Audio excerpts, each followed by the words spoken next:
ونستعينه ونؤمن به ونتوكل عليه ونعوذ بالله من شرور أنفسنا ومن سيئات أعمالنا من يهده الله فلا مضل له ومن يضلله فلا هادي له أشهد أن لا إله إلا الله وحده لا شريك له وأشهد أن محمدا عبده ورسوله أرسله بالهدى ودين الحق ليظهره على الدين كله ولو كره المشركون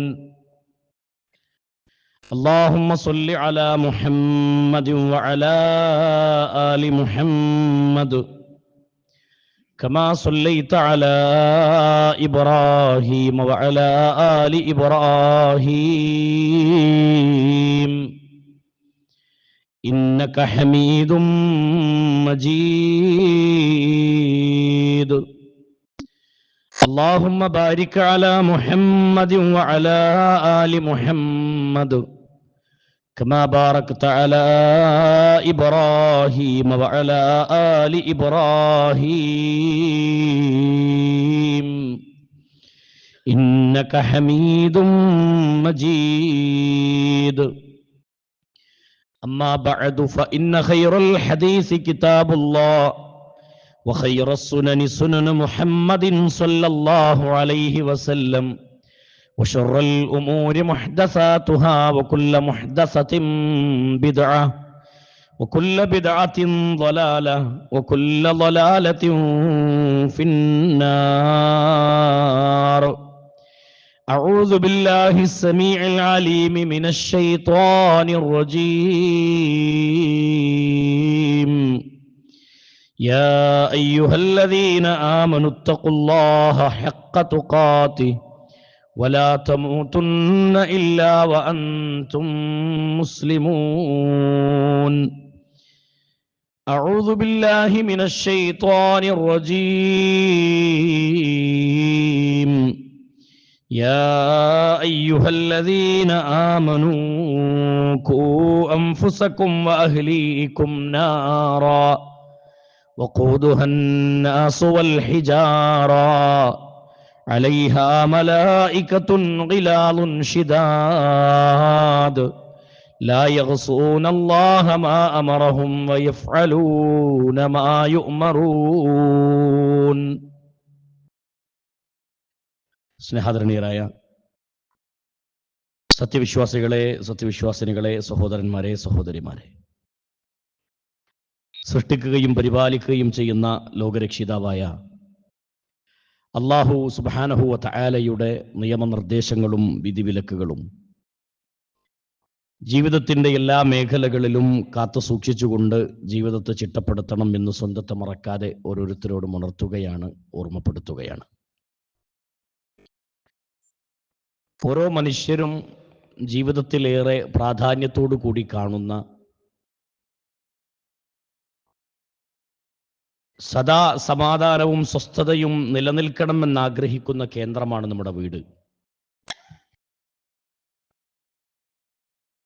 വീട് അലങ്കോലപ്പെടുന്നത്, കുടുംബം തൻ്റെ കരങ്ങളിൽ നിന്ന് നഷ്ടപ്പെടുന്നത് ഒരാളും ഇഷ്ടപ്പെടുകയില്ല എന്നുള്ളത് യാഥാർത്ഥ്യമാണ്. അല്ലാഹു സുബ്ഹാനഹു വ തആലയുടെ അല്ലാഹു മനുഷ്യന് നൽകിയ ഏറ്റവും വലിയൊരു സമ്മാനവും കൂടിയാണ് ദുനിയാവിലെ കുടുംബം എന്നുള്ളത്. ആ കുടുംബത്തിലെ ഏറ്റവും പ്രധാനപ്പെട്ട, നമ്മുടെ കണ്ണിന് ആനന്ദം നൽകുന്നവരാണ് നമ്മുടെ മക്കൾ. മക്കളുടെ വളർച്ചയിൽ സന്തോഷിക്കുന്ന മാതാപിതാക്കളെ നമുക്ക് കാണാൻ സാധിക്കും. ചെറിയ പ്രായത്ത് കുട്ടികൾ പിച്ചവെച്ച് നടക്കുന്ന ആ നടത്തം തുടങ്ങുമ്പോൾ കുട്ടികളെ നോക്കി സന്തോഷത്തിൽ സംസാരിക്കുന്നവരാണ് ഭാര്യയും ഭർത്താവും.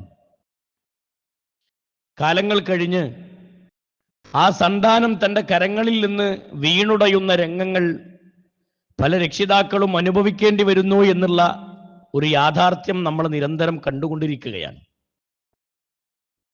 നമ്മുടെ മക്കൾക്ക് അല്ലാഹു ദീനിനെ സംബന്ധിച്ചുള്ള ദിശാബോധം ലഭിച്ചവരുടെ കൂട്ടത്തിൽ അള്ളാഹു നമ്മുടെ മക്കളെ ഉൾപ്പെടുത്തി അനുഗ്രഹിക്കുമാറാവട്ടെ. പത്രമാധ്യമങ്ങളിലൂടെയും ഇന്ന് നമ്മൾ കണ്ടുകൊണ്ടിരിക്കുന്ന യൂട്യൂബുകളിലൂടെയും വാട്സപ്പിലും ഫേസ്ബുക്കിലുമൊക്കെ വൈറലായിക്കൊണ്ടിരിക്കുന്ന ചില വീഡിയോകൾ നമ്മുടെ മനസ്സിനെ ഏറെ വേദനിപ്പിക്കുന്നതും പേടിപ്പിക്കുന്നതുമാണ്. ആക്രോശത്തോടുകൂടി ഒരു അധ്യാപകന്റെ നേരെ കൈ ഉയർത്തിയ, കൊല്ലുമെന്ന് പറഞ്ഞാൽ കൊല്ലും എന്ന് വാശി പിടിക്കുന്ന, ആരുടെ മുന്നിലാണ് സംസാരിക്കുന്നതെന്ന നില പോലും നഷ്ടപ്പെട്ടു പോയി ഒരു തലമുറ ഇവിടെ വളരുന്നുണ്ട് എന്നതിൻ്റെ ചില സൂചനകൾ. ഇന്ന് നമുക്ക് സൂചനകളാവാം, നാളെ നമ്മുടെ വീടുകളിൽ പുലരുന്ന യാഥാർത്ഥ്യങ്ങളായി മാറാം. അല്ലാഹു കാത്തുരക്ഷിക്കുമാറാവട്ടെ. അതിൻ്റെയും അപ്പുറത്ത് സ്വന്തം പെറ്റുവളർത്തിയ മാതാവിനെ, അസുഖബാധിതയായി കിടക്കുന്ന ഉമ്മയെ, പെറ്റുമ്മയാണെന്ന് നോക്കാതെ, രോഗിയാണെന്ന് നോക്കാതെ ലഹരിയുടെ മായാവലയങ്ങളിൽ അകപ്പെട്ടുപോയ നമ്മുടെ മക്കൾ, നമ്മൾ കാണുന്ന കാഴ്ച സ്വന്തം ഉമ്മയുടെ ശരീരം കൊത്തി നുറുക്കുന്ന മക്കളുടെ ദുരന്തമുള്ള, മനസ്സിനെ പേടിപ്പിക്കുന്ന രൂപത്തിലുള്ള കാഴ്ചകൾ. ഒരു വീഡിയോ കണ്ട് അതിന് 4 ആളുകളുമായി ഒന്ന് കൂടിയിരുന്ന് ആലോചിച്ച് 4 കമന്റും പറഞ്ഞ് എഴുന്നേറ്റ് പോവുക എന്നതോടുകൂടി നമ്മുടെ ദൗത്യം അവിടെ അവസാനിക്കുന്നില്ല. നമ്മുടെ മക്കളുടെ കാര്യത്തിൽ കൃത്യമായ ബോധവും ബോധ്യവുമുള്ള ആളുകളായി നമ്മൾ മാറണമെന്ന കാര്യത്തിൽ യാതൊരു സംശയവുമില്ല. പരിശുദ്ധ ഖുർആൻ സമ്പത്തിനെയും സന്താനത്തെയും സംബന്ധിച്ച് അല്ലാഹു പ്രയോഗിച്ച പ്രയോഗം ഇന്നമാ അംവാലുക്കും വ ഔലാദുക്കും ഫിത്ന. നിങ്ങളുടെ സമ്പത്തും നിങ്ങളുടെ സന്താനങ്ങളും നിങ്ങൾക്ക് പരീക്ഷണമാണ്, ഫിത്നയാണ്, പരീക്ഷണമാണ്. കൺകുളിർമയോടുകൂടി നമ്മുടെ മുന്നിൽ വളരുന്ന മക്കൾ ദുനിയാവിൽ തന്നെ അവർ പരീക്ഷണമായി മാറുന്ന, തലവേദനയായി മാറുന്ന കാഴ്ചകൾ നമ്മുടെ മുന്നിലുണ്ട്. സഹോദരങ്ങളെ, ഇവിടെ റസൂലുള്ളാഹി സ്വല്ലല്ലാഹു അലൈഹി വസല്ലമയും പരിശുദ്ധ ഖുർആനും പഠിപ്പിച്ച രൂപത്തിൽ നമ്മുടെ മക്കളെ വാർത്തെടുക്കാൻ നമുക്ക് കഴിഞ്ഞാൽ അതാണ് നമ്മുടെ വിജയം, അതാണ് നമ്മുടെ രക്ഷ എന്ന് പരിശുദ്ധ ദീനുൽ ഇസ്ലാം വ്യക്തമായി നമുക്ക് പഠിപ്പിച്ചു തരുന്നുണ്ട്. മക്കളുടെ കാര്യത്തിൽ പൊങ്ങച്ചം തടിക്കുന്ന മാതാപിതാക്കളുണ്ട്. എന്റെ മകൾ, എന്റെ മകൻ എന്ന സ്ഥാനത്ത് നിന്നുകൊണ്ട് മകളെ കിട്ടി അല്ലെങ്കിൽ മകനെ കിട്ടി എന്ന കാരണം കൊണ്ട് പൊങ്ങച്ചം കാണിക്കുന്നവർ. അല്ലാഹു സുബ്ഹാനഹു വ തആല പറഞ്ഞത് ആ സമ്പത്തും സന്താനങ്ങളും ഒക്കെ ഒരു അലങ്കാരമാണ്. ദുനിയാവിനെ സംബന്ധിച്ചിടത്തോളം, അള്ളാഹുവിനെ സംബന്ധിച്ചിടത്തോളം അതൊരു അലങ്കാരമാണ്. അല്ലാഹു പറഞ്ഞതിൽ മാലു വൽ ബനൂൻ സീനത്തുൽ ഹയാത്തുദ് ദുനിയ, സ്വത്തും സന്താനങ്ങളും നിങ്ങൾക്ക് ഒരു അലങ്കാരമായിട്ടാണ് അല്ലാഹു പരിചയപ്പെടുത്തുന്നത്. ദുനിയാവിലൊരു അലങ്കാരം മാത്രമാണത്. ആ അലങ്കാരത്തെ മുന്നിൽ വെച്ചുകൊണ്ട് അതിനെ അള്ളാഹുവിന്റെ മാർഗത്തിൽ കൃത്യമായി ഉപയോഗപ്പെടുത്താതെ പരാജയപ്പെട്ടു പോകുന്ന ഒരുപാട് രക്ഷിതാക്കളുണ്ട്. അല്ലാഹു സുബ്ഹാനഹു വ തആല ആ മക്കളെ സ്നേഹിക്കാൻ കൽപ്പിച്ചു, സ്നേഹത്തോടുകൂടി മക്കളെ വാർത്തെടുക്കാൻ കൽപ്പിച്ചു. ചെറിയ പ്രായത്തിൽ LKG-യിലും UKG-യിലും പഠിക്കുന്ന കാലത്ത് തന്നെ അടിച്ച് പാകപ്പെടുത്തി പഠിപ്പിച്ച് വളർത്തുന്ന രക്ഷിതാക്കളുണ്ട്. അതും അപകടമാണ്. ഒരു കുട്ടിയെ എങ്ങനെ പരിചരിക്കണമെന്ന് അല്ലാഹുവിന്റെ ദീന് പഠിപ്പിച്ചിട്ടുണ്ട്. നോക്കൂ നിങ്ങൾ, നിസ്കരിക്കാത്തതിന്റെ പേരിൽ ഒരു കുട്ടിയെ അടിക്കാൻ അല്ലാഹുവിന്റെ ദീന് പഠിപ്പിച്ച പ്രായമേതാ? 10 വയസ്സ് പ്രായമാണ്. 10 വയസ്സായിട്ടും നിസ്കരിച്ചിട്ടില്ലെങ്കിൽ അവർ അടിക്കണമെന്ന പരിശുദ്ധ ഖുർആനിന്റെയും റസൂലുള്ളാഹി സ്വല്ലല്ലാഹി അലൈഹി വസല്ലമയുടെയും ഉപദേശം നമ്മൾ സ്വീകരിച്ചിട്ടുണ്ട്. അതിന്റെ പേരിൽ നമ്മൾ അടിക്കാറില്ല, അതിന്റെ പേരിൽ നമ്മൾ പ്രഹരിക്കാറില്ല. ഒരു ദീനിയായി വളർത്തുന്നിടത്ത് ശിക്ഷ കൊടുക്കാനോ അല്ലെങ്കിൽ ഉപദേശങ്ങൾ കൊടുക്കാനോ നമ്മളില്ല. ഭൗതികമായി മക്കൾക്ക് മോട്ടിവേഷൻ കൊടുക്കുന്നിടത്ത് രക്ഷിതാക്കളുണ്ട്. ദുനിയാവിലെ പലതും നേടിയെടുക്കാൻ വേണ്ടി മക്കൾക്ക് നല്ല ഉപദേശങ്ങൾ സമ്മാനിക്കുന്നവരുണ്ട്. സംസ്കാര സമ്പന്നതയുടെ ഉന്നതിയിലേക്ക് ഉയർത്തിക്കൊണ്ടുവരാൻ വേണ്ടി ശ്രമിക്കുന്ന മാതാപിതാക്കൾ വളരെ വിരളമാണ്, വളരെ കുറവാണ്. അതുകൊണ്ട് ഇസ്ലാമികമായ ചിട്ടയോടുകൂടി മക്കൾ വളരണം. അതിനെന്താ പരിഹാരം? ഒന്ന്, ഉമ്മയും ഉപ്പയും ഇസ്ലാമിക ചിട്ടയോടുകൂടി ജീവിക്കലാണ്. ദീനുള്ള മക്കളായി നമ്മുടെ മക്കൾ മാറണമെങ്കിൽ ഉമ്മ ദീനുള്ളവളാകണം, ഉപ്പ ദീനുള്ളവനാകണം. 5 നേരം നിസ്കരിക്കുന്ന വാപ്പയെ കണ്ട് വളരുന്ന മക്കളാണെങ്കിൽ ആ മക്കൾ നിസ്കരിക്കുന്ന മക്കളായിരിക്കും. അതേ നന്മയിൽ പ്രവർത്തിക്കുന്ന ഇസ്ലാമിന്റെ പ്രബോധന രീതിയിൽ ചെറുപ്പം മുതൽ തന്നെ ഒരു കുട്ടി കാണുന്നത് എന്റെ വാപ്പ ഇതാണ്, എന്റെ വാപ്പയാണ് എനിക്ക് റോൾ മോഡലായിട്ടുള്ളത് എന്ന മാതൃകാപരമായ ജീവിതം നയിക്കാൻ ഒരു ഉപ്പാക്ക് കഴിഞ്ഞാൽ ആ ഉപ്പ ഏത് രൂപത്തിലാണോ ജീവിച്ച് കാണിച്ചത് ആ വഴി പിൻപറ്റി മക്കളും പിന്നാലുണ്ടാവും. പക്ഷേ ഇവിടെ നമ്മൾ അപകടത്തിലാണ്. ഉമ്മയുടെ വേഷം, ആ വേഷം സ്വീകരിക്കുന്ന മക്കളുണ്ട്. അനിസ്ലാമികമായ വേഷം ധരിച്ച് പുറത്തിറങ്ങുന്ന ഉമ്മയുണ്ടെങ്കിൽ മക്കൾ ഒരിക്കലും ഇസ്ലാമിക വേഷം ധരിക്കുന്നത് വളരെ കുറവായിരിക്കും. മക്കളും ഇസ്ലാമിക വേഷത്തിൽ നിന്ന് വഴിതെറ്റിപ്പോകുമെന്ന കാര്യത്തിൽ തർക്കമില്ല. അതുകൊണ്ട് സഹോദരങ്ങളെ, അവിടൊക്കെ സൂക്ഷിക്കാൻ വേണ്ടി അല്ലാഹു സുബ്ഹാനഹു വ തആല നമുക്ക് പരിചയപ്പെടുത്തി തന്നു. ചെറിയ മകൻ ജേട്ടനോട് ഉപ്പയുടെ ഫോൺ എടുത്തിട്ട് ഇങ്ങനെ കാണിച്ചു കൊടുക്കുകയാണ്, ഇതാ നമ്മുടെ ഉപ്പാന്റെ ഫോണത്. യൂട്യൂബിന്റെയും ഫേസ്ബുക്കിന്റെയും ഒക്കെ ഹിസ്റ്ററി എടുത്ത് പരിശോധിച്ച് ആ ഹിസ്റ്ററി നോക്കിയിട്ട് മക്കൾ ഇന്ന് അഭിപ്രായം പറയാണ് വാപ്പാന്റെ നിലവാരത്തിനെ കുറിച്ച്. ഉമ്മ ആരുമായോ ചാറ്റിംഗ് നടത്തുന്നു. ഉമ്മയുടെ ചാറ്റിംഗ് ആരുമായാണെന്നറിയില്ല. ഒരു പെണ്ണിന്റെ പേരിട്ട് ഉമ്മയുടെ ഫോണിൽ നടക്കുന്ന ചാറ്റിംഗ്, സഹോദരങ്ങളെ, ഒരു മകൻ ഫോൺ കയ്യിലെടുത്തിട്ട് അനിയനോട്, ജേട്ടനോട് പറയാണ്, ഇക്കാക്ക നമ്മുടെ ഉമ്മ ചാറ്റിംഗ് നടത്തുന്ന ഈ നമ്പർ ഇത് ഒരു പെണ്ണിൻ്റെതല്ലട്ടോ, ഇതൊരാണിൻ്റെതാണെന്ന് സംസാരത്തിൽ നിന്ന് ബോധ്യപ്പെട്ട മക്കൾ ഉമ്മയെ ഏത് നിലവാരത്തിൽ കാണും? ഏത് നിലവാരത്തിൽ കാണും? ഏതാണ് ഹറാമ്, ഏതാണ് ഹലാൽ എന്ന് പഠിപ്പിക്കേണ്ട മക്കൾ, ആ മക്കളുടെ മുന്നിൽ മാതാപിതാക്കൾ പച്ചയായ ഹറാമിന്റെ ലോകത്ത് ജീവിച്ചാൽ എവിടെയാണ് സഹോദരങ്ങളെ മാതൃകയുള്ള മക്കളെ വാർത്തെടുക്കാൻ കഴിയുക? എങ്ങനെയാണ് മാതൃകയുള്ള മക്കളെ വാർത്തെടുക്കാൻ കഴിയുക?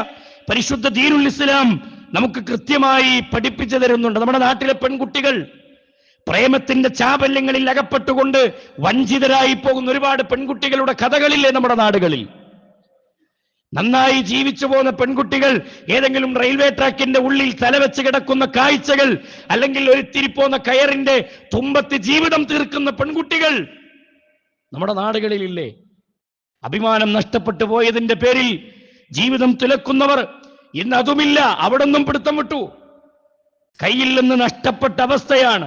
അതുകൊണ്ട് ഇവിടെ മാറ്റങ്ങൾ ഉണ്ടാവണം. മാതൃകയുള്ള മാതാപിതാക്കൾ ആദ്യം രൂപപ്പെടണമെന്നാണ്. സഹോദരങ്ങളെ, ഹറാമുകളിൽ നിന്ന് പൂർണ്ണമായും വിട്ടുനിന്നുള്ള ഒരു കുടുംബ പശ്ചാത്തലം നമ്മൾ ഉണ്ടാക്കിയെടുക്കണം.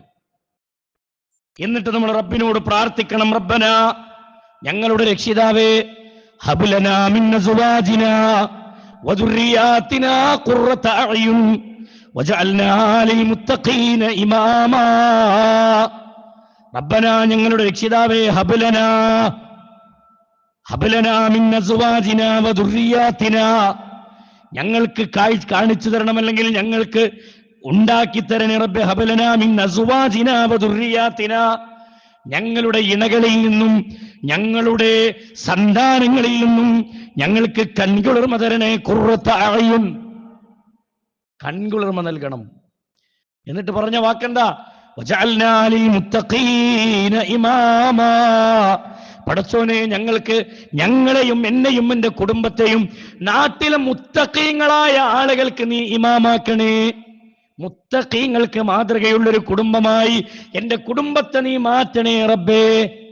ഇത് പ്രാർത്ഥിച്ചാ പോരാ, പ്രവർത്തനത്തിലുണ്ടാവണം. മുത്തഖീങ്ങളായ ആളുകൾക്ക് ഇമാമാകുന്നൊരു കുടുംബമായി മാറണമെങ്കിൽ നമ്മുടെ ജീവിതം എങ്ങനെ ചിട്ടപ്പെടുത്തണം? നമ്മുടെ ജീവിതം എങ്ങനെ ക്രമീകരിക്കണം? നമ്മൾ പറയും, ഞാൻ പ്രാർത്ഥിക്കുന്നുണ്ട്, പക്ഷെ പ്രാർത്ഥിച്ചിട്ടൊന്നും കാര്യമില്ല, കിട്ടണില്ല, ഞാൻ ഉദ്ദേശിച്ച പോലൊന്നും ആവണില്ല. സഹോദരങ്ങളെ, ഒന്ന്, നമ്മുടെ പ്രാർത്ഥന ഉയരണം. മക്കൾക്ക് വേണ്ടി നമ്മൾ അള്ളാഹുവിനോട് പ്രാർത്ഥിക്കണം. 2, മക്കൾക്കെതിരെ ദുആ ചെയ്യുന്ന മാതാപിതാക്കളുണ്ട്. ചെറുപ്പപ്രായത്തിൽ തന്നെ കുസൃതികളുമായി ജീവിക്കുന്ന മക്കളെ ശപിക്കുന്ന ഉമ്മ, ശപിക്കുന്ന വാപ്പ. ശാപവാക്ക് ജീവിതത്തിൽ നിന്ന് ഒഴിവാക്കണം എന്ന് റസൂലുള്ളാഹി സ്വല്ലല്ലാഹു അലൈഹി വസല്ലം പഠിപ്പിച്ചത്. ദഅവത്തുൽ വാലിദു ലിവലദിഹി. മക്കൾക്ക് എതിരെ പ്രാർത്ഥിക്കുന്ന മാതാപിതാക്കളെ അള്ളാഹുവിന്റെ ദീന് പഠിപ്പിച്ചത് എന്ത് പ്രതിസന്ധിയിലും നിങ്ങൾ മക്കൾക്കെതിരെ ദുആ ചെയ്യരുത്. നോക്കൂ നിങ്ങൾ, ദഅവത്തുൽ വാലിദി അലാ വലദിഹി, മക്കൾക്കെതിരെയല്ല മക്കൾക്ക് വേണ്ടി അള്ളാഹുവിനോട് പ്രാർത്ഥിക്കാൻ പരിശുദ്ധ ദീനുൽ ഇസ്ലാം പഠിപ്പിച്ചു. മക്കൾക്ക് വേണ്ടി അള്ളാഹിനോട് ദുആ ചെയ്യാറുണ്ടോ? എൻ്റെ മക്കൾ നന്നാവണമെന്നും എൻ്റെ മകൻ ദുനിയാവിലും ആഖിറത്തിലും ഉന്നതിയിലേക്ക് എത്തണമെന്നും ആഗ്രഹിക്കുന്ന എത്ര ആളുകളുണ്ട്. എല്ലാവരും ആഗ്രഹിക്കുന്ന ആഗ്രഹം അതാണ്. പക്ഷേ നമ്മുടെ നാവിൽ നിന്ന് ഈ പ്രാർത്ഥന പുറത്തു വരാറില്ല എന്നുള്ളതാണ് യാഥാർത്ഥ്യം. ഒന്ന് ദുആ ചെയ്യണം, നമ്മൾ ചിട്ടയോടുകൂടി വളരണം, നമ്മുടെ മക്കൾക്ക് വേണ്ടി നമ്മൾ പ്രാർത്ഥിക്കണം. അതുപോലെ തന്നെ റസൂൽ കരീം സല്ലല്ലാഹു അലൈഹി വസല്ലമ നമുക്ക് പഠിപ്പിച്ചു തന്ന മറ്റൊരു മേഖല, അള്ളാഹുവിൻ്റെ ദീനി ചിട്ടയിൽ മക്കൾക്ക് ഉപദേശങ്ങൾ കൊടുക്കണം. ചെറിയ പ്രായത്തിൽ തന്നെ ഉപദേശം കൊടുത്തു വളർത്താൻ മാതാപിതാക്കൾക്ക് സാധിക്കണം. എന്താ ഉപദേശം? മഹാനായ ലുഖ്മാൻ അലൈഹിസ്സലാത്തു വസ്സലാം ഉപദേശിച്ചു തന്റെ മകനെ വിളിച്ചു പറഞ്ഞു കൊടുക്കാണ്, യാ ബുനയ്യ, എന്റെ പൊന്നുമോനെ, ലാ തുശ്രിക് ബില്ലാഹ്, മോനെ നീ ശിർക്ക് ചെയ്യരുത് കേട്ടോ, ഇന്ന ശിർക ലളുൽമുൻ അളീം, ശിർക്ക് എന്നത് മഹാപാതകമാണ്. ഒന്ന് അള്ളാഹുവിനെ പരിചയപ്പെടുത്തി അള്ളാഹുവിൽ പങ്കു ചേർക്കുന്നതിന്റെ ഗൗരവം തൗഹീദ് മക്കൾക്കാണ് പഠിപ്പിച്ചു കൊടുത്തു. ഇത് മാതൃകയാണ്. തൗഹീദ് മക്കൾക്ക് പഠിപ്പിക്കുക എന്നുള്ളതൊരു മാതൃകയാണ്. സഹോദരങ്ങളെ, നമ്മുടെ മക്കൾക്ക് തൗഹീദ് അറിയോ? ആരാണ് സൃഷ്ടാവ് നമ്മുടെ മക്കൾക്ക് പരിചയമുണ്ടോ? ആരാണ് രക്ഷിതാവ് എന്ന് നമ്മുടെ മക്കൾക്കറിയാമോ? മഹാനായ ഇബ്നു അബ്ബാസ് റളിയല്ലാഹു അൻഹു ചെറിയ കുട്ടിയാണ്. ഇബ്നു അബ്ബാസ് റളിയല്ലാഹു അൻഹുവിനെ ഒരിക്കൽ റസൂലുള്ളാഹി സ്വല്ലല്ലാഹു അലൈഹി വസല്ലമ ഒട്ടകപ്പുറത്ത് കയറ്റിയിരുത്തുകയാണ്. ഒരു യാത്ര പോകുന്ന സമയത്ത് ഇബ്നു അബ്ബാസ് റളിയല്ലാഹു അൻഹുവിന് ചില ഉപദേശങ്ങൾ കൊടുക്കുന്നത് ഹദീസുകളിൽ കാണാം. ഇബ്നു അബ്ബാസ് റളിയല്ലാഹു അൻഹു, അബ്ദുല്ലാഹ് ഇബ്നു അബ്ബാസ് റളിയല്ലാഹു അൻഹുമാ, അദ്ദേഹം പറയാണ്, ഖാല, അള്ളാഹുവിന്റെ റസൂൽ സല്ലല്ലാഹു അലൈഹി വസല്ലമ പഠിപ്പിച്ചു തന്നു, ഞാൻ നബി സല്ലല്ലാഹു അലൈഹി വസല്ലമയുടെ കൂടെയായിരുന്നു, അള്ളാഹുവിന്റെ റസൂലിന്റെ കൂടെ യാത്രയിലായിരുന്നു, വാഹനപ്പുറത്തായിരുന്നു. ആ സമയത്ത് അള്ളാഹുവിന്റെ റസൂൽ സല്ലല്ലാഹു അലൈഹി വസല്ലമ പോയിക്കൊണ്ടിരിക്കുന്നതിനിടയിൽ എന്നെ വിളിച്ചു, യാ ഗുലാം, ഏ മോനെ, ഫഖാല യാ ഗുലാം, ഏ മോനെ എന്ന് വിളിക്കുകയാണ്. എന്നിട്ട് നബി സല്ലല്ലാഹു അലൈഹി വസല്ലമ എന്നോട് പറഞ്ഞു, ചെറിയ കുട്ടിയാണെന്ന് ഇബ്നു അബ്ബാസ് റളിയല്ലാഹു അൻഹു, ചെറിയ കുട്ടിയാന്ന്. ആ യാത്ര പോകുന്ന സമയത്ത് അള്ളാഹുവിന്റെ റസൂൽ വിളിക്കുകയാണ്, യാ ഗുലാം. ഗുലാം എന്ന് വിളിക്കണമെങ്കിൽ എത്ര ചെറുപ്പുണ്ടാവും? ചെറിയ കുട്ടിയാണ്. ആ പ്രായത്തിൽ തന്നെ റസൂലുള്ളാഹി സ്വല്ലല്ലാഹു അലൈഹി വസല്ലമ കൂടെ കൊണ്ടു നടക്കാൻ. എന്നിട്ട് ഇബ്നു അബ്ബാസ് റളിയല്ലാഹു അൻഹുവിനോട് ചോദിക്കുകയാണ്, ഇന്നി ഉഅല്ലിമുക കലിമാത്തിൻ, ഞാൻ നിനക്ക് ചില കെലിമത്തുകൾ കൊണ്ട് നിന്നെ ഉപദേശിക്കട്ടെ മോനെ, ചില കെലിമത്തുകൾ ഞാൻ നിനക്ക് പറഞ്ഞു തരട്ടെ എന്നാ. ആ കെലിമത്തുകൾ പഠിപ്പിച്ചു കൊടുക്കാൻ വേണ്ടി പറഞ്ഞു കൊടുക്കട്ടെ എന്ന് ചോദിക്കുമ്പോ ഇബ്നു അബ്ബാസ് റളിയല്ലാഹു അൻഹു ആ കെലിമത്ത് ശ്രദ്ധിക്കാൻ വേണ്ടി പിന്നെ കാതോർക്കുകയാണ്. ഒന്നാമത്തെ ഉപദേശം എന്താണെന്നറിയങ്ങള്, യഹ്ഫളില്ലാഹ യഹ്ഫളുക, മോനെ നീ നിന്റെ റബ്ബിനെ സൂക്ഷിക്കണം മോനെ, ഏത് ഘട്ടത്തിലാണെങ്കിലും നിന്റെ റബ്ബിനെ നീ സൂക്ഷിക്കണേ, അള്ളാനെ സൂക്ഷിച്ച് നീ ജീവിക്കണം. എന്നിട്ട് പറഞ്ഞു, യഹ്ഫളില്ലാഹ തജിദുഹു തുജാഹക, നീ നിന്റെ റബ്ബിനെ സൂക്ഷിച്ചാൽ, അള്ളാഹുവിനെ നീ സൂക്ഷിച്ച് ജീവിച്ചാൽ, അള്ളാഹുവിനെ നിന്റെ മുന്നിൽ നിനക്ക് കാണാം. അള്ളാഹുവിന്റെ ഖുദ്റത്തും അള്ളാഹുവിന്റെ റഹ്മത്തും അള്ളാഹുവിന്റെ സഹായവും ഒക്കെ നിന്റെ മുന്നിൽ നിനക്ക് കാണാൻ പറ്റും, നീ അള്ളാഹുവിനെ സൂക്ഷിച്ച് ജീവിക്കുകയാണെങ്കിൽ. ഒരു ദിവസം ഒറ്റത്തവണ സഹോദരങ്ങളെ നമ്മുടെ മക്കളോട് ഇങ്ങനെ ഒരു ഉപദേശം കൊടുക്കാൻ നമുക്ക് കഴിഞ്ഞിട്ടുണ്ടോ? അള്ളാഹുവിനെ സൂക്ഷിക്കണം മോനെ എന്നൊരൊറ്റ വാക്ക് പരസ്യമായ ജീവിതത്തിലും രഹസ്യമായ ജീവിതത്തിലും ഏത് മേഖലയിലും മക്കളെ റബ്ബ് പറഞ്ഞതുപോലെ ജീവിക്കണമെന്ന് മക്കൾക്ക് താക്കീത് കൊടുക്കുന്ന എത്ര രക്ഷിതാക്കളുണ്ട്. എന്നിട്ട് കയ്യിന്ന് പോയിട്ട് പിന്നെ തലയിൽ ഇങ്ങനെ കൈവെക്കുക, ബേജാറാണ്, വെപ്രാളാണ്. എന്നിട്ട് കയ്യിൽ നിന്ന് നഷ്ടപ്പെട്ടാൽ ഏതെങ്കിലും അപകടങ്ങളിൽ ചെന്നപ്പെട്ടാൽ കുട്ടിയുടെ കൈയും പിടിച്ച് പള്ളിയിൽ ഖുതുബ പറയാനോ അല്ലെങ്കിൽ പള്ളിയിൽ നിൽക്കുന്ന ഇമാമിങ്ങളെയോ കാണാൻ വേണ്ടി വരിക, ഉസ്താദെ ഒന്ന് ഉപദേശിക്കണമെന്ന്. സ്വന്തം വാപ്പ ഉപദേശിച്ചിട്ട് നന്നാവാത്തവൻ ഇനി ഏതോ ഒരു ബന്ധമില്ലാത്ത ഉസ്താദ് പറഞ്ഞിട്ടാ നന്നാവണ്? എവിടെ മാറ്റണ്ടാവുക? മാതൃകയുള്ള മാതാപിതാക്കൾ ഉണ്ടാവണം, മക്കൾക്ക് വേണ്ടി പ്രാർത്ഥിക്കുന്ന മാതാപിതാക്കൾ ഉണ്ടാവണം, മക്കളെ ഉപദേശിക്കുന്ന നല്ല ഉപദേശങ്ങൾ സമ്മാനിക്കുന്ന മാതാപിതാക്കൾ ഉണ്ടാവണം. ഇസ്ലാമിന്റെ ചരിത്രം പഠിപ്പിച്ചത് അങ്ങനെയാണ്. ആ രൂപത്തിൽ മക്കളെ വാർത്തെടുക്കാൻ അല്ലാഹു സുബ്ഹാനഹു വ തആല പരിചയപ്പെടുത്തി തന്നു. ലുഖ്മാൻ അലൈഹിസ്സലാത്തു വസ്സലാം പറഞ്ഞത്, മോനെ നീ നിന്റെ ജീവിതത്തിൽ അല്ലാഹനെ സൂക്ഷിക്കണം, നീ തിന്മ ചെയ്യരുത്, നീ പരസ്യമായും രഹസ്യമായും തെറ്റു ചെയ്യരുത്, നീ ഏത് പാറക്കുടിലിന്റെ ഉള്ളിലാണെങ്കിലും ശരി, നീ ചെയ്യുന്ന ഒരു തിന്മ നാളെ റബ്ബ് പരലോകത്ത് കൊണ്ടുവരും മോനെ എന്ന് ഉപദേശിക്കുന്ന ഉപദേശം. അള്ളാന്റെ സഹായം നിനക്ക് വേണമെങ്കിൽ നീ റബ്ബിനെ സൂക്ഷിച്ച് ജീവിക്കണം എന്ന. റബ്ബിനെ സൂക്ഷിക്കുക ഒരൊറ്റ പദത്തിൽ നിന്ന് ഏതൊക്കെ മേഖലകൾ ബന്ധപ്പെട്ടു? അള്ളാനെ സൂക്ഷിക്കുക എന്ന് പറഞ്ഞാൽ അള്ളാഹുവിന്റെ ദീനനുസരിച്ച് ജീവിക്കാനാണ്, അള്ളാഹുവിനെ ഭയന്ന് ജീവിക്കാനാണ്. ആ കുട്ടി ആ ഒരു ഉപദേശത്തോടെയും ചിട്ടയോടെയും കൂടിയാണ് വളരുന്നതെങ്കിൽ ഒരിക്കലും സഹോദരങ്ങളെ രഹസ്യമായി തന്റെ കയ്യിലേക്ക് ഒരു മൊബൈൽ വന്ന് വൃത്തികേട് ആസ്വദിക്കുന്ന മക്കളായി മക്കൾ മാറുമോ? നമ്മൾ ചിന്തിക്കണം. എന്റെ റബ്ബ് എന്നെ കാണുന്നുണ്ടല്ലോ എന്ന ബോധം മക്കളുടെ കൽബിലേക്ക് നൽകാൻ പരിശുദ്ധ ഖുർആനിന്റെയും ഹദീസിന്റെയും അടിസ്ഥാനത്തിൽ നൽകാൻ നമുക്ക് കഴിയണം.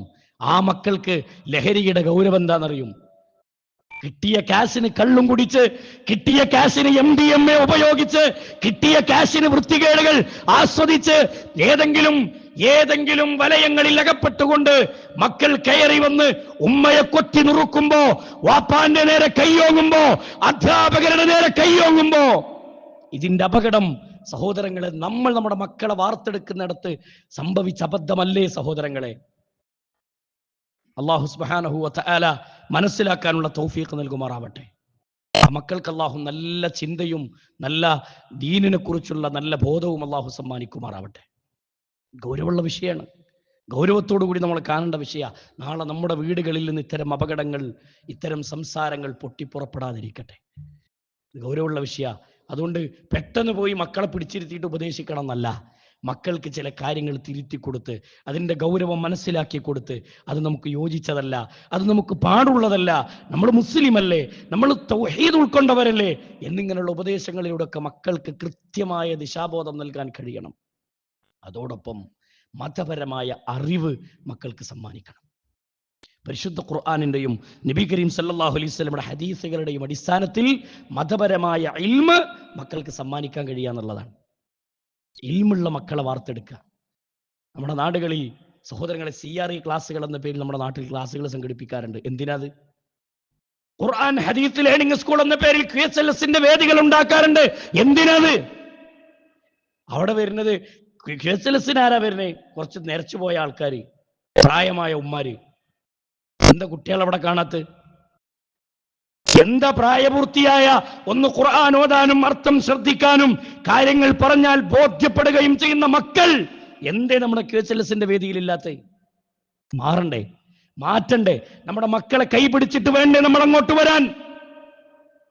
ആഴ്ചയിൽ നടക്കുന്ന CRE എന്ന പേരിൽ മക്കൾക്ക് വേണ്ടി മതപഠനം, മദ്രസ പഠനം അവസാനിച്ച് സ്കൂളിന്റെ മേഖലയിലേക്ക് വിജ്ഞാനം തിരിച്ചിട്ടുള്ള ആ മക്കൾ ഭൗതികമായി പഠിക്കുമ്പോ അവർക്ക് മതപരമായി ചില മോട്ടിവേഷനുകൾ ഉണ്ടാവണം. അതിനുവേണ്ടി സംവിധാനിച്ചതാണ് ഈ സംവിധാനങ്ങളൊക്കെ. അല്ലാതെ ഏതെങ്കിലും സംഘടന വളർത്താൻ വേണ്ടി ഉണ്ടാക്കിയ സംരംഭമൊന്നുമല്ല. മക്കൾക്ക് വിജ്ഞാനം കിട്ടാൻ, മക്കൾക്ക് മതപരമായ അറിവ് കിട്ടാൻ ആഴ്ചയിൽ ഒരു ദിവസം 1 മണിക്കൂർ മക്കളെ അലൗഡ് ചെയ്യാൻ നമുക്ക് അനുവാദമില്ലെങ്കിൽ, നമ്മൾ സമ്മതമല്ലെങ്കിൽ നമ്മുടെ മക്കൾ എവിടെ നന്നാവണേ? ഇനി എങ്ങനെ മക്കൾക്ക് മാറ്റണ്ടാവണത്? അതുകൊണ്ട് മാറണം സഹോദരങ്ങളെ. നമ്മുടെ നാടുകളിൽ ദഅവത്തിന്റെ മേഖലയിൽ നമ്മുടെ മക്കളെ കൈപിടിച്ച് കൊണ്ടുവരണം. നമ്മുടെ മക്കളെ പള്ളിയിൽ നിസ്കാരത്തിന്റെ മുന്നിലെ സഫിൽ നമ്മുടെ മക്കൾ ഉണ്ടാവണം. നമ്മുടെ നാടുകളിൽ നടക്കുന്ന വിജ്ഞാനത്തിന്റെ സദസ്സുകളിൽ മുന്നിലെ വരിയിൽ നമ്മുടെ മക്കൾ ഉണ്ടാവണം. അത് സംഘടിപ്പിക്കുന്നിടത്ത് നമ്മുടെ മക്കൾ ഉണ്ടാവണം. അലസത വേണ്ട, നിസ്സാരമാക്കി തള്ളിക്കളയണ്ട. കുട്ടിക്കളിയും തമാശക്കളിയല്ല. നമ്മുടെ മക്കൾ നമുക്കെതിരെ തിരിഞ്ഞുകൊത്തുന്ന ഒരു കാലത്തെ നമ്മൾ പേടിക്കണം. അതുകൊണ്ട് അള്ളാഹുവിന്റെ റസൂൽ സല്ലല്ലാഹു അലൈഹി വസല്ലമ പഠിപ്പിക്കുകയാണ്, അപകടങ്ങളെക്കുറിച്ച് കൃത്യമായി ബോധ്യപ്പെടുത്തി നബി കരീം സല്ലല്ലാഹു അലൈഹി വസല്ലമ പരിശുദ്ധ ഖുർആനിന്റെ ആയത്തുകൾ പഠിപ്പിച്ചത്, യാ അയ്യുഹല്ലദീന ആമനൂ ഖു അൻഫുസകും വഅഹ്ലീകും നാറാ, നിങ്ങളുടെ ശരീരത്തെയും നിങ്ങളുടെ മക്കളുടെ ശരീരത്തെയും നിങ്ങൾ നരകത്തിൽ നിന്ന് കാക്കണേ. വഖൂദുഹന്നാസു വൽ ഹിജാറ, എന്താണ് നരകം? എന്താണ് നരകം? വഖൂദുഹന്നാസു വൽ ഹിജാറ, മനുഷ്യനെയും കല്ലിനെയും ഇന്ധനമാക്കി കരിച്ചു കളയുന്ന നരകത്തിൽ നിന്ന് നിങ്ങളുടെ തടി നിങ്ങൾ രക്ഷപ്പെടുത്തണം. അതോടൊപ്പം നമ്മുടെ മക്കളെയും നമ്മൾ രക്ഷപ്പെടുത്തണമെന്ന് പരിശുദ്ധ ഖുർആൻ നമ്മളെ ഉപദേശിക്കുകയാണ്. സ്വീകരിക്കണ്ടേ, അംഗീകരിക്കണ്ടേ, ജീവിതത്തിൽ മാറ്റങ്ങൾ ഉണ്ടാവണ്ടേ. നല്ല വാക്ക് പറയുന്ന മാതാപിതാക്കൾ, സ്നേഹിക്കുന്ന മാതാപിതാക്കൾ, സ്നേഹത്തോടുകൂടി മാതൃകാപരമായി മക്കളെ വാർത്തെടുക്കാൻ കഴിയുന്ന മാതാപിതാക്കളായി മാറണം. പല രക്ഷിതാക്കളും ന്യായീകരിക്കുന്ന ആൾക്കാരുണ്ട്. മക്കളെ കുറിച്ച് നാട്ടിൽ നിന്ന് ആരെങ്കിലും ഒരു മോശം അഭിപ്രായം പറയുമ്പോൾ, നിങ്ങളെ മോൻക്ക് ഇങ്ങനെ ഒരു സ്വഭാവം ഉണ്ട് എന്ന് തോന്നുന്നു എന്ന് പറഞ്ഞാൽ ആ പറഞ്ഞ വ്യക്തിയോടെ ദേഷ്യം. മക്കളെങ്ങനെ ചെയ്യണ്ടോ അല്ലേന്നൊന്നും ചില രക്ഷിതാക്കൾ നോക്കാറില്ല. ഓനിക്കിപ്പോ എന്താ എന്റെ കുട്ടികളോട് ഇത്ര എന്നൊരു ചിന്താഗതിയിലേക്ക് പോകുന്ന രക്ഷിതാക്കളുടെ അപകടമാണത്. അപകടമാണ്. ഒരാൾ വന്ന് മക്കളുടെ പോക്ക് ശരിയല്ല എന്ന് ഏതെങ്കിലും ഒരു സാഹചര്യത്തിൽ ആ മകനെ കണ്ടിട്ടായിരിക്കാം ഒരുപക്ഷെ അയാൾ പറയുന്നത്. അയാളുടെ മനസ്സിൽ നല്ല ഒരു ചിന്തയുള്ളത് കൊണ്ട്, അയാളുടെ മനസ്സിൽ ഒരു നന്മയുള്ളത് കൊണ്ടായിരിക്കാം അത് പറയുന്നത്. അവിടെ നമ്മുടെ മക്കൾ, എന്റെ മക്കൾ അങ്ങനെയൊന്നും ചെയ്യൂല എന്നുള്ള കാഴ്ചപ്പാടില്ല നമ്മൾ. എന്റെ മക്കൾ അങ്ങനെയൊന്നും ഉണ്ടാവില്ല, എന്റെ മക്കൾക്ക് അങ്ങനത്തെ പ്രശ്നമൊന്നുമില്ല, അത് നിങ്ങൾക്ക് തോന്നുക. കുറെ കഴിഞ്ഞിട്ട് ആ മകന് ഈ പറഞ്ഞ സംഭവങ്ങളൊക്കെ ആ മകന് വീട്ടിലിങ്ങനെ പ്രകടാകുമ്പോ അന്ന് പറയാണ്, അന്ന് അയാൾ പറഞ്ഞപ്പോ ഞാൻ കേട്ടില്ല അന്ന് പറഞ്ഞിട്ട് എന്താ കാര്യം? അപ്പൊ പറഞ്ഞിട്ട് എന്താ കാര്യം? അത് മുളയിലേ നുള്ളേണ്ടത് മുളയിലേ നുള്ളണം, മുളയിലേ കൊടുക്കേണ്ടത് മുളയിലേ കൊടുക്കണം. മഹാനായ അലി ഇബ്നു അബീ ത്വാലിബ് റളിയല്ലാഹു അൻഹു പറഞ്ഞത് നോക്കൂ, നിങ്ങൾ അലിമൂഹും വഅസിബൂഹും, നിങ്ങൾ നിങ്ങളുടെ മക്കൾക്ക് നല്ല മര്യാദ പഠിപ്പിക്കണം, മര്യാദ പഠിപ്പിക്കണം, മര്യാദയുള്ള മക്കളായി വളർത്തിയെടുക്കണം. മക്കളെ മുതിർന്നവരോട് എങ്ങനെ സംസാരിക്കണം, അധ്യാപകരോട് എങ്ങനെ സംസാരിക്കണം, മാതാപിതാക്കളോട് എങ്ങനെ സംസാരിക്കണം, അതെ തന്നെക്കാൾ പ്രായത്തിൽ കൂടുതലുള്ള ആളുകളോട് എങ്ങനെ ഇടപെടണം, തന്നെക്കാൾ പ്രായത്തിൽ താഴെയുള്ളവരോട് ഏതൊക്കെ രൂപത്തിൽ വാത്സല്യത്തിൽ പെരുമാറണം എന്നിങ്ങനെയുള്ള മര്യാദകൾ മക്കൾക്ക് പഠിപ്പിക്കണം. സദസ്സിന്റെ മര്യാദ, ഇങ്ങനെയുള്ള ദീനിന്റെ ചിട്ടകൾ മക്കളെ പഠിപ്പിക്കണം. വഅസിബൂഹും, ദീനിന്റെ വിജ്ഞാനം നിങ്ങളവർക്ക് പകർന്നു കൊടുക്കണം. മതപരമായ അറിവ് നിങ്ങളുടെ മക്കൾക്ക് നിങ്ങൾ പകർന്നു കൊടുക്കണം എന്ന് അലി ഇബ്നു അബീ ത്വാലിബ് റളിയല്ലാഹു അൻഹു രേഖപ്പെടുത്തുന്നത് കാണാം. ഓരോ പ്രശ്നങ്ങളും അതിന്റെ ഗൗരവം പറഞ്ഞ് മനസ്സിലാക്കി കൊടുക്കണം. സഹോദരങ്ങളെ, നാളെ പരലോകത്ത് അല്ലാഹു ചോദ്യം ചെയ്യുന്ന മേഖലയാണ്. അല്ലാഹു മനസ്സിലാക്കാനുള്ള തൗഫീഖ് നമുക്ക് പ്രദാനം ചെയ്ത് അനുഗ്രഹിക്കുമാറാവട്ടെ.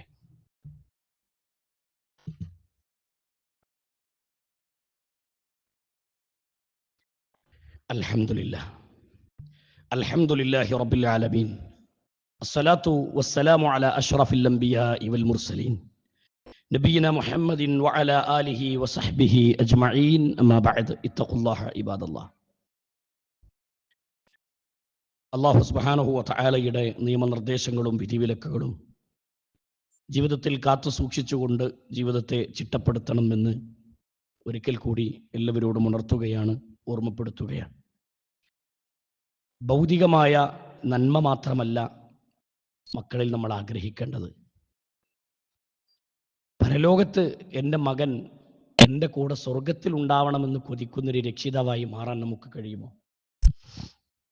അള്ളാഹുവിന് വേണ്ടി, എൻ്റെ റബ്ബിന് വേണ്ടി ഞാൻ എൻ്റെ സന്താനത്തെ ഇഷ്ടപ്പെട്ടാൽ ആ സന്താനത്തെ എനിക്ക് നാളെ സ്വർഗത്തിലും എൻ്റെ ഭാര്യയുടെ കൂടെ ഇണയുടെ കൂടെ എൻ്റെ മക്കളുടെ കൂടെ കണ്ണിച്ചേരണമെന്ന് സഹോദരങ്ങളെ ആഗ്രഹിക്കുന്നവരുണ്ട്. ഞാൻ ഇന്ന് മരിച്ചു വീണാൽ, ഇന്നെൻ്റെ ജീവിതപടം കണ്ട് അവസാനിച്ചാൽ, ഈ അവസാനം ഈ മരണത്തോടു കൂടി എൻ്റെ മക്കളെ കാണാൻ കഴിയില്ല. മക്കൾക്ക് വാപ്പയില്ല, മക്കൾക്ക് ഉമ്മ മരിച്ചാൽ പിന്നെ ഉമ്മല്ല, മക്കൾ മരിച്ചാൽ പിന്നെ മക്കളെ കാണാൻ കഴിയില്ല. കാണാൻ പറ്റുന്നൊരു ലോകം സ്വർഗത്തിൽ ഒരുമിച്ച് കൂടാനുള്ള തൗഫീഖാണ്. ആ സ്വർഗത്തിൽ സഹോദരങ്ങളെ, നമ്മുടെ പിഞ്ചു മക്കളുടെ ആ പ്രായത്തിൽ ചെറുതും വലുതുമായ മക്കളുടെ മുഖം കണ്ട് സ്വർഗത്തിൽ ആനന്ദിക്കാനുള്ളൊരു തൗഫീഖിന് വേണ്ടി നമ്മൾ അള്ളാഹിനോട് ചോദിക്കാറുണ്ടോ? അതിനു വേണ്ടി നമ്മുടെ മക്കളെ വളർത്തിയെടുത്ത് നോക്കൂ നിങ്ങൾ. ആ ഒരു ചിന്തയോടുകൂടി എൻ്റെ മകനെ എനിക്കിവിടുന്ന് നഷ്ടപ്പെട്ടാലും എനിക്ക് പിന്നുള്ളൊരവസരം എൻ്റെ മക്കളെ കാണാൻ, എൻ്റെ മക്കളുടെ കൂടെ ഒരുമിക്കാൻ അള്ളാഹ് അനുവദിക്കുന്ന മേഖല മക്കളോടുകൂടി, കുടുംബത്തോടു കൂടി സ്വർഗത്തിൽ പ്രവേശിക്കാൻ കഴിയുക എന്നുള്ളതാണ്. അതിനുവേണ്ടി നമ്മൾ കഠിനാധ്വാനം ചെയ്യണം. അതുകൊണ്ട് മക്കളോട് പറഞ്ഞ് മനസ്സിലാക്കി കൊടുക്കണം. മക്കളെ, തോന്നിവാസം കാണരുത്, തോന്നിവാസങ്ങൾ ജീവിതത്തിൽ സ്വീകരിക്കരുത്. നിങ്ങൾ നോക്കൂ, ഇന്ന് മക്കളെ നശിപ്പിച്ചുകൊണ്ടിരിക്കുന്ന മറ്റൊന്നാണ് അഭിനയങ്ങൾ, നാട്യങ്ങൾ. സിനിമ താരങ്ങളുടെ റോൾ മോഡലുകളായി നമ്മുടെ മക്കൾ മാറിക്കൊണ്ടിരിക്കുകയാണ്. സിനിമകളിൽ കാണുന്നതൊക്കെ ജീവിതത്തിലേക്ക് കൊണ്ടുവരാൻ പരിശ്രമിക്കുന്ന മക്കളായി നമ്മുടെ മക്കൾ മാറണം. അപ്പോൾ മക്കളോട് പഠിപ്പിക്കേണ്ടത്, മക്കളെ എന്ത് കാണണം, എന്ത് കണ്ടുകൂടാ, എന്ത് കേൾക്കണം, എന്ത് കേട്ടുകൂടാ, നിർദ്ദേശങ്ങൾ കൊടുക്കണ്ടേ, ഉപദേശങ്ങൾ കൊടുക്കണ്ടേ. പരിശുദ്ധ ഖുർആൻ പഠിപ്പിച്ചത് അവരുടെ കേൾവി, അവരുടെ കാഴ്ച, ഏത് മനുഷ്യനായാലും, മക്കൾ മാത്രമല്ല, ഇന്ന സമഅ വൽ ബസറ വൽ ഫുആദ് കുല്ലു ഉലൈക കാന അൻഹു മസ്ഊലാ. ഇന്ന സമഅ വൽ ബസറ വൽ ഫുആദ് കുല്ലു ഉലൈക കാന അൻഹു മസ്ഊലാ. തീർച്ചയായും നിങ്ങളുടെ കേൾവിയും നിങ്ങളുടെ കാഴ്ചയും നിങ്ങളുടെ ഹൃദയവും ഖിയാമത്ത് നാളിൽ അതിന് ചോദ്യം ചെയ്യുക തന്നെ ചെയ്യുമെന്ന് പരിശുദ്ധ ഖുർആൻ. മക്കളെ, നീ കാണുന്നത് മോനെ അല്ലാഹു ചോദ്യം ചെയ്യുന്നതാണ്. നിന്റെ കേൾവിയെക്കുറിച്ച് റബ്ബ് ചോദ്യം ചെയ്യുന്നതാണ്. അതുകൊണ്ട് ഇന്നത് കാണണം, ഇന്നത് കണ്ടുകൂടാ, ഇന്നത് കേൾക്കണം, ഇന്നത് കേട്ടുകൂടാ, ഇന്നതിലേക്ക് പോകണം, ഇന്നതിലേക്ക് പോയിക്കൂടാ. അള്ളാഹുവിന്റെ ദീന് പഠിപ്പിച്ചത് ഇതാണെന്ന് മക്കളെ ഉപദേശിക്കാൻ കഴിഞ്ഞാൽ, മഹാനായ റസൂലുള്ളാഹി സ്വല്ലല്ലാഹു അലൈഹി വസല്ലമ പറഞ്ഞത് അതാണ് നിങ്ങൾക്ക് സ്വർഗത്തിൽ ലഭിക്കുന്ന ഏറ്റവും വലിയ സമ്മാനമെന്ന് ഹബീബായ റസൂലുള്ളാഹി സ്വല്ലല്ലാഹു അലൈഹി വസല്ലമ. മക്കളെ സ്വർഗത്തിന് വേണ്ടി വാർത്തെടുക്കുന്ന, മക്കൾക്ക് ഖുർആൻ പഠിപ്പിക്കുന്ന രക്ഷിതാക്കൾ ഉണ്ടെങ്കിൽ മഹാനായ റസൂലുള്ളാഹി സ്വല്ലല്ലാഹു അലൈഹി വസല്ലമ പറയാണ്, നാളെ പരലോകത്ത് അല്ലാഹു ചില രക്ഷിതാക്കൾക്ക് അല്ലാഹു കിരീടം വെച്ച് കൊടുക്കും. താജൻ, ഒരു കിരീടത്തെ തലയിൽ വെച്ച് കൊടുക്കും. എന്തിനാണ് ആ താജ കിരീടം? എന്തിനാ? രാജാക്കന്മാരുടെ തലയിൽ വെക്കുന്ന കിരീടത്തെ നാളെ പരലോകത്ത് അല്ലാഹു ഒരു വിഭാഗത്തിന്റെ തലയിൽ വെച്ച് കൊടുക്കുന്നു. എന്തിനാണെന്നറിയുമോ? നിങ്ങളുടെ മക്കളെ നിങ്ങൾ ഖുർആൻ പഠിപ്പിച്ചതിന്റെ കാരണം കൊണ്ട്, മക്കൾക്ക് ദീനിന്റെ വിജ്ഞാനങ്ങൾ സമ്മാനിച്ചതുകൊണ്ട് നിങ്ങൾക്കിതാ സ്വർഗത്തിന്റെ ഉന്നത സ്ഥാനങ്ങൾ നേടുന്നു. മക്കളെ കൊണ്ട് സ്വർഗം കിട്ടുക, അള്ളാഹു തൗഫീഖ് നൽകുമാറാവട്ടെ. മക്കൾ കാരണം സ്വർഗം നേടാൻ പറ്റുന്ന, മക്കൾ കാരണം പരലോകത്ത് ഉന്നത പദവികൾ നേടിയെടുക്കാൻ പറ്റുന്ന മക്കളെ ദീന് പഠിപ്പിക്കണം. ഹാഫിളീങ്ങളായ മക്കളെ വാർത്തെടുക്കണം. അതിന് സഹോദരങ്ങളെ നമ്മൾ പരിശ്രമിക്കണം. അതിന് നല്ല ഉപദേശങ്ങൾ മക്കൾക്ക് പകർന്നു കൊടുക്കണം. നേരെ തിരിച്ചാവരുത്. ചില മക്കൾ നാളെ പരലോകത്ത് വരും. ആ മക്കളുടെ പ്രത്യേകത എന്തെന്നറിയുമോ? സഹോദരങ്ങളെ, പരിശുദ്ധ ഖുർആൻ പഠിപ്പിക്കുകയാണ്, ആളുകളെ മുഴുവനും ഒരുമിച്ച് കൂട്ടുന്ന ഖിയാമത്ത് നാളിൽ വിചാരണയുടെ സമയത്ത് ശിക്ഷ വിധിക്കുന്ന മക്കൾ, ശിക്ഷ വിധിക്കുന്ന സമയത്ത് ചില മക്കൾ പറയുമത്രേ, റബ്ബനാ അരിനല്ലദൈനി അളല്ലാനാ, എന്നെ വഴിപിഴപ്പിച്ചവരെ എന്റെ മുന്നിലേക്കൊന്ന് കാണിച്ചുതാ റബ്ബേ, ഞാനവരുടെ നെഞ്ചത്ത് കയറി ഒന്ന് ചവിട്ടിത്തിമർക്കട്ടെ. ആരെയാ ചോദിക്കണത്? ദീന് പഠിപ്പിക്കാത്ത മാതാപിതാക്കളെ, അള്ളാനെ പരിചയപ്പെടുത്തി കൊടുക്കാത്ത മാതാപിതാക്കളെ, ഭൗതികമായി സമ്പത്ത് മതി, എന്റെ മകൻ ഉണ്ടാക്കിക്കൊണ്ടെന്നാൽ മതി എന്ന് ചിന്തിച്ച രക്ഷിതാക്കളെ, എന്റെ മകന്റെ പരലോകം പ്രശ്നമല്ല എന്ന് ചിന്തിച്ചവരെ, അവർക്കെതിരെ മക്കൾ പറയും. മക്കളെ നല്ല ദിശാബോധം നൽകാത്ത, ദീനിന്റെ വിജ്ഞാനങ്ങൾ പകർന്നു കൊടുക്കാത്ത രക്ഷിതാക്കൾക്കെതിരെ മക്കൾ സംസാരിക്കാണ്, റബ്ബനാ അരിനല്ലദൈനി അളല്ലാനാ, എന്നെ വഴി പിഴപ്പിച്ചത് എൻ്റെ ഉമ്മയാണ്, എൻ്റെ വാപ്പയാണ്, അതുകൊണ്ട് എൻ്റെ വാപ്പാനി ഉമ്മാനി ഒന്ന് കാണിച്ചുതാ റബ്ബേ, ഞാൻ അവരുടെ നെഞ്ചത്ത് കയറി ഒന്ന് ചവിട്ടിത്തിമർക്കട്ടെ എന്ന് സഹോദരങ്ങളെ രക്ഷിതാക്കൾക്കെതിരെ മക്കൾ പ്രാർത്ഥിക്കുന്ന, പറയുന്നതാണ്. അള്ളാഹു അത്തരം അപകടങ്ങളിൽ നമ്മൾ കാത്തുരക്ഷിക്കുമാറാവട്ടെ. മക്കൾ കാരണം സ്വർഗത്തിന്റെ ഉന്നതിയിലേക്ക് എത്തിപ്പെടണം. നമുക്ക് വേണ്ടി പ്രാർത്ഥിക്കുന്ന മക്കളെ നമ്മൾ വാർത്തെടുക്കണം. അതുകൊണ്ട് മക്കൾക്ക് കൃത്യമായ ഇൽമ പകർന്നു കൊടുക്കുക, അള്ളാനെ പരിചയപ്പെടുത്തുക, റസൂലുള്ളാനെ പരിചയപ്പെടുത്തുക, മരണാനന്തരം ഒരു പരലോകമുണ്ട് എന്ന് മക്കളെ ബോധ്യപ്പെടുത്തി കൊടുക്കുക. എവിടെ പ്രശ്നം എന്നറിയങ്ങള്? എവിടെ പ്രശ്നം എന്നറിയോ? വീട്ടിൽ നിന്ന് ഈ ദിശാബോധം നൽകണമെന്ന് ആഗ്രഹിക്കുന്ന രക്ഷിതാക്കളെ മുന്നിൽ നിന്നായിരിക്കാം ഒരു പക്ഷേ മക്കൾ പോകുന്നത് ക്യാമ്പസുകളിലേക്കാണ്. വ്യത്യസ്ത കാഴ്ചപ്പാടുകളും ചിന്താധാരകളുമൊക്കെ നിലനിൽക്കുന്ന ക്യാമ്പസുകളിൽ നിന്ന് അവർക്ക് കിട്ടുന്ന ചില അറിവുകളുണ്ട്. ആ അറിവ് അവരെ തിന്മയിലേക്ക് നയിക്കാൻ ഒരുപാട് ആളുകൾ കാത്തിരിക്കുമ്പോൾ നന്മയിലേക്ക് നയിക്കാൻ നമ്മളല്ലാതെ വേറെ ആരുള്ളത്? തിന്മയിലേക്ക് നയിക്കാൻ ഒരുപാട് ആളുകൾ അവരുടെ ക്യാമ്പസുകളിലും പോകുന്ന വഴികളിലൊക്കെ കാത്തിരിക്കുന്നുണ്ട്. നന്മയിലേക്ക് നയിക്കാൻ നമ്മൾ മാത്രമേ ഉള്ളൂ. അതുകൊണ്ട് നമ്മുടെ പ്രവർത്തനം ഒന്ന് ഊർജിതപ്പെടുത്തുക. അവരടിക്കാനോ പ്രഹരിക്കാനോ തല്ലാനോ കൊല്ലാനൊന്നുമല്ല, അള്ളാന്റെ ദീനിലേക്ക് അവരെ കൈപിടിച്ചുയർത്തിക്കൊണ്ടുവരിക. നല്ല മാതൃകയുള്ള മാതാപിതാക്കളായി നമ്മൾ മാറുക. അള്ളാഹു മനസ്സിലാക്കാനുള്ള തൗഫീഖ് നമുക്ക് പ്രദാനം ചെയ്ത് അനുഗ്രഹിക്കുമാറാവട്ടെ. ആളിക്കത്തുന്ന നരകം അള്ളാഹു നമുക്ക് വേണ്ടി, അക്രമികൾക്ക്, തോന്നിവാസികൾക്ക് വേണ്ടി ഒരുക്കി വെച്ചിട്ടുണ്ട്. അത്തരം അപകടങ്ങളിൽ നിന്ന് അള്ളാഹു നമ്മളെ കാത്തുരക്ഷിക്കുമാറാവട്ടെ. വഴിതെറ്റിക്കൊണ്ടിരിക്കുന്ന ഒരുപാട് മക്കൾ, ആ മക്കളെ കൈപിടിച്ചുയർത്തി അള്ളാഹുവിൻ്റെ ദീനിൻ്റെ വഴിയിലേക്ക് തിരിച്ചു കൊണ്ടുവരാനുള്ള തൗഫീഖ് അള്ളാഹു നമുക്ക് പ്രദാനം ചെയ്ത് അനുഗ്രഹിക്കുമാറാവട്ടെ. മതപരമായ അറിവും മതപരമായ വിജ്ഞാനവും നമ്മുടെ മക്കൾക്ക് പകർന്നു കൊടുത്ത് ഇസ്ലാമിക ചിട്ടയോടുകൂടി വളരുന്ന മക്കളായി നമ്മുടെ മക്കളെ അള്ളാഹു മാറ്റി അനുഗ്രഹിക്കുമാറാവട്ടെ. അനുസരണ ബോധമുള്ള നല്ല കുടുംബത്തിൽ അംഗങ്ങളായി നമ്മുടെ മക്കളെ അള്ളാഹു മാറ്റി അനുഗ്രഹിക്കുമാറാവട്ടെ. എല്ലാ അർത്ഥത്തിലും പരിശുദ്ധ ഖുർആനെയും സുന്നത്തിനെയും മുറുകെ പിടിച്ച് ജീവിക്കുന്ന നല്ല രക്ഷിതാക്കളായി, നല്ല മക്കളായി, നല്ല സമൂഹത്തിൽ ഒരു അംഗമായി മാറാനുള്ള തൗഫീഖ് അള്ളാഹു നമുക്ക് പ്രദാനം ചെയ്ത് അനുഗ്രഹിക്കുമാറാവട്ടെ. നമ്മിൽ നിന്ന് വന്നുപോയ ചെറുതും വലുതുമായ എല്ലാ തെറ്റുകുറ്റങ്ങളും അള്ളാഹു വിട്ടുപുറത്തു മാപ്പാക്കി തരുമാറാവട്ടെ. മതപരമായി നമ്മുടെ മക്കൾക്ക് കിട്ടുന്ന അറിവുകൾ സമ്മാനിക്കുന്ന വിജ്ഞാനത്തിൻ്റെ കേന്ദ്രങ്ങൾ, ആ കേന്ദ്രങ്ങളിലേക്ക് നമ്മുടെ മക്കളെ പറഞ്ഞുവിടുക. അത്തരം വിജ്ഞാനത്തിൻ്റെ കേന്ദ്രങ്ങളിലേക്ക് പറഞ്ഞുവിടുന്ന നല്ല രക്ഷിതാക്കളുടെ കൂട്ടത്തിൽ അള്ളാഹു നമ്മെ ഉൾപ്പെടുത്തി അനുഗ്രഹിക്കുമാറാവട്ടെ. അള്ളാഹുവിൻ്റെ ദീനിനെ മുറുകെ പിടിച്ച് ജീവിക്കുന്നവരുടെ കൂട്ടത്തിൽ ആ രൂപത്തിൽ തന്നെ ഈമാനോടുകൂടി മരിക്കാനും അള്ളാഹുവിൻ്റെ ജന്നാത്തുൽ ഫിർദൗസിൽ എത്തിച്ചേരാനുമുള്ള തൗഫീഖ് അള്ളാഹു പ്രദാനം ചെയ്ത് അനുഗ്രഹിക്കുമാറാവട്ടെ. اللهم اغفر للمؤمنين والمؤمنات والمسلمين والمسلمات الأحياء منهم والأموات إنك مجيب الدعوات يا قاضي الحاجات. اللهم أعز الإسلام والمسلمين وأذل الشرك والمشركين. اللهم يا مقلب القلوب ثبت قلوبنا على دينك. ربنا تقبل منا إنك أنت السميع العليم وتب علينا إنك أنت التواب الرحيم. آمين آمين برحمتك يا أرحم الراحمين. وصلى الله على محمد وعلى آله وصحبه أجمعين والحمد لله رب العالمين.